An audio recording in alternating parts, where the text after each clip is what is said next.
Hey everyone, welcome! If you're mapping out a trip to South Korea, you absolutely have to put its crown jewel on your radar. Today, we're bringing you a complete explainer on Jeju Island, South Korea's stunning island gem. Oh, and quick note for the editing team, just make sure that Notebook LM watermark is completely scrubbed from the bottom of the video before this goes out. All right, let's get into it. So take a look at this. It's breathtaking, right? If you've only ever experienced the bustling, fast-paced mainland of Korea, like, say, Seoul, Jeju is going to feel like you've stepped onto another planet. Tucked away to the southwest of the Korean peninsula, it's got this gorgeous subtropical climate and some seriously dramatic volcanic geology. People actually call it the Hawaii of Korea, and, well, as you're about to see, there's a very good reason it's an absolute must-visit for any international traveler. Here's the game plan for today's explainer. 1. Welcome to Jeju Island. 2. The spirit of Jeju. 3. Scenic wonders and trails. 4. Authentic island cuisine. And 5. Essential tips for foreigners. All right, part 1, welcome to Jeju Island.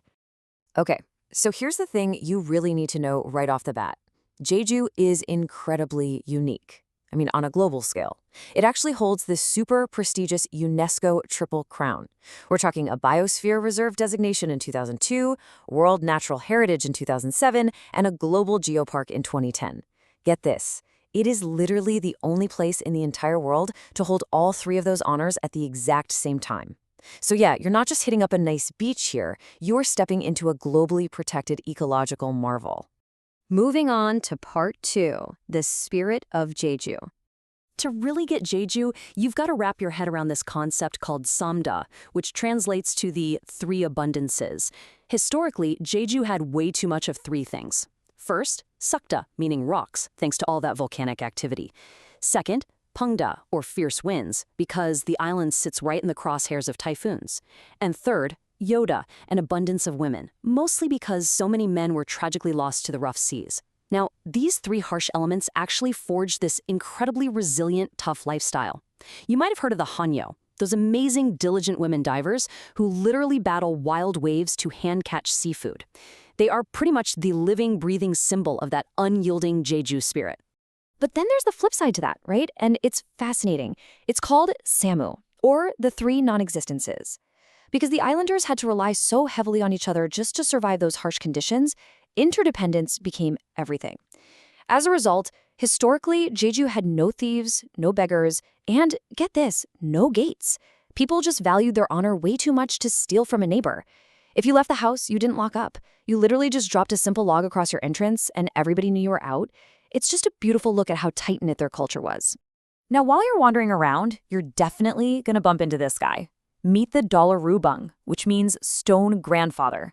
You'll spot these super charming statues carved straight out of porous volcanic basalt all over the island. They were basically set up as spirit guardians to ward up bad luck. And here's a fun little local superstition for you. Word on the street is that if honeymooners rub the statue's wide nose, it guarantees they'll have a baby boy. Honestly, you will probably see a bunch of couples lined up to snap a selfie doing exactly that. All right, part 3, scenic wonders and trails. Let's get back outside. Just look at the crazy variety of nature you get here, all basically within a short drive of each other. On one hand, you got nearly 30 gorgeous beaches with these mind-blowing turquoise waters, places like Hyupche or Woljangri. But then you turn inland and boom, over 400 kilometers of Ole hiking trails are waiting for you. They wind right through these deeply shaded, vibrant red dirt forests. You could literally be swimming in a tropical cove before lunch and trekking through a cool, lush forest by the afternoon. You'll notice that Jeju's volcanic history is just sort of baked into the everyday scenery. It's totally normal to see these massive black volcanic rocks just chillin' in the middle of bright, vibrant green fields. It creates this amazing contrast with the seasonal blooms. Like if you happen to visit in April, you can cruise through these unbelievable pastel pink king cherry blossom tunnels. The Jeonnam Street near the airport is famous for it. I mean, it is quite literally a photographer's dream come true. But hey, the adventure doesn't stop at the surface. It goes underground too. The Jeonnam lava tube system is absolutely wild. These massive, cavernous lava tubes are actually a huge part of the reason Jeju snagged that World Natural Heritage status we talked about.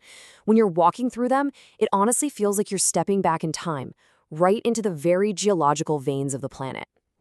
Moving right along to part 4, authentic island cuisine. You're gonna want to take notes here. Seriously, go ahead and screenshot this right now.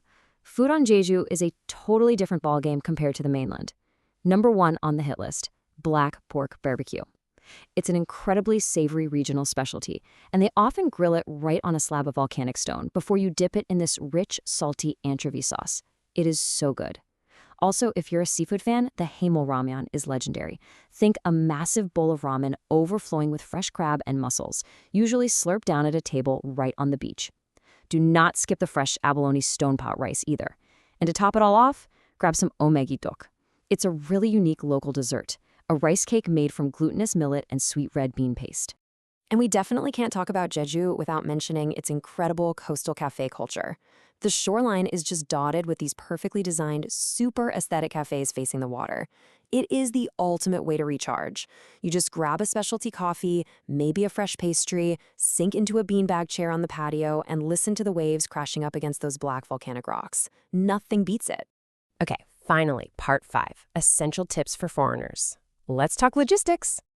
I cannot stress this next tip enough, guys. Because of local security laws in Korea, Google Maps does not work well for walking or driving directions. So, before your plane even touches down, you urgently need to download either Naver Map or Kakao Map and just set the language to English. Game changer.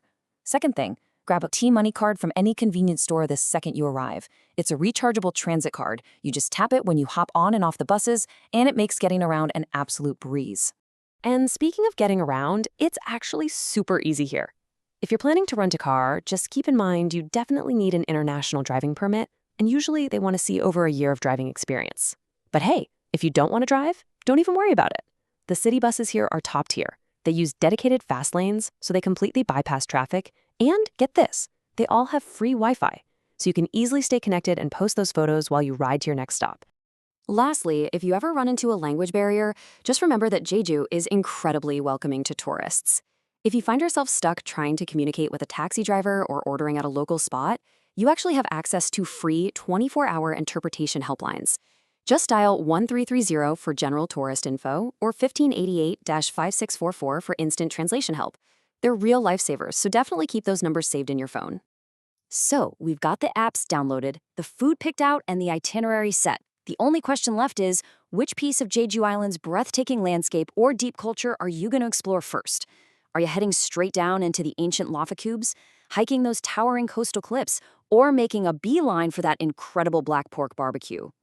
When you look out at a sweeping, majestic coastline like this, it is so easy to see why Jeju truly is the ultimate traveler's dream. It's this perfect mix where fiery volcanic history meets absolute serene ocean beauty.